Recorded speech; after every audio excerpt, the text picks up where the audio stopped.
Oi, gente, a paz do Senhor Jesus, bom dia, uma quinta-feira abençoada. Hoje eu vim falar um pouquinho, enquanto eu vou aqui preparar a comidinha da Dona Liesa, que hoje é dia de eu fazer a sopinha dela hoje, né? A gente faz 2 vezes na semana a sopinha dela e hoje é o dia. Mas eu tava aqui pensando numa coisa, na fidelidade, na bondade, na misericórdia de Deus, né? Para com as nossas vidas. Eu tava pensando, como seria se eu não tivesse sido acometida desse câncer, né? E como seria a nossa vida, uma vez que minha mãe adoeceu, né? Minha mãe adoeceu e como que nós íamos fazer, né? Minha irmã precisa trabalhar, eu preciso trabalhar, eu pagava, né, aluguel, minha irmã também pagava aí aluguel, né? Como que nós íamos fazer com a minha mãe, né? Eu tava pensando. E eu fico pensando assim, às vezes a gente reclama das coisas que acontecem na nossa vida.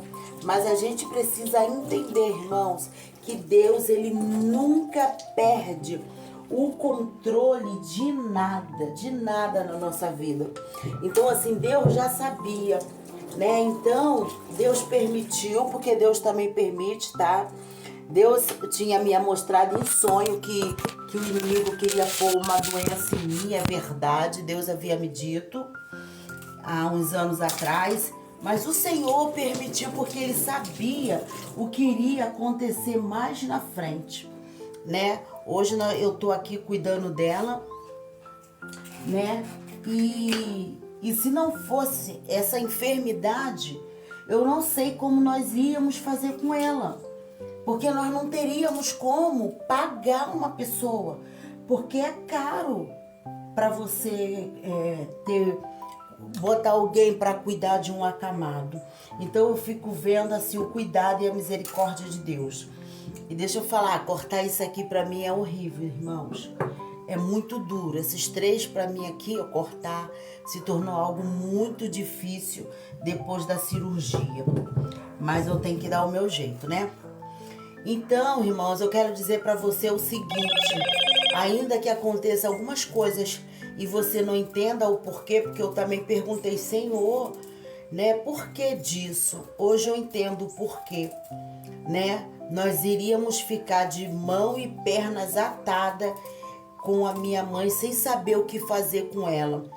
E nós duas, eu pagando aluguel, minha irmã pagando aluguel, com as nossas despesas, eu faço uso de remédio caríssimo por mês, então realmente nós não teríamos meios. Então deixa eu te falar uma coisa, quando acontecer algo na sua vida, não pergunta o porquê, pergunta a Deus para que disso, porque tudo tem um fundamento e Deus, ele é fiel, verdadeiro e ele sabe muito bem o que faz. Então, que nós venhamos confiar em Deus, ainda que pra gente esteja tudo muito sem entender, porque acontece isso, a gente fica sem entender nada, a nossa mente bluga, a gente pensa 1 milhão de coisas, mas Deus, com a medida do tempo, Ele vai nos mostrando o porquê de muitas coisas acontecem na nossa vida. Então, como diz a palavra, crê somente, tá? Que Deus te abençoe sua casa, abençoe a sua família. Tenha uma quinta-feira abençoada no dia de hoje. Que o Espírito Santo venha visitar o seu lar nesta manhã, tá bom? Beijo, Dali, fica com Deus.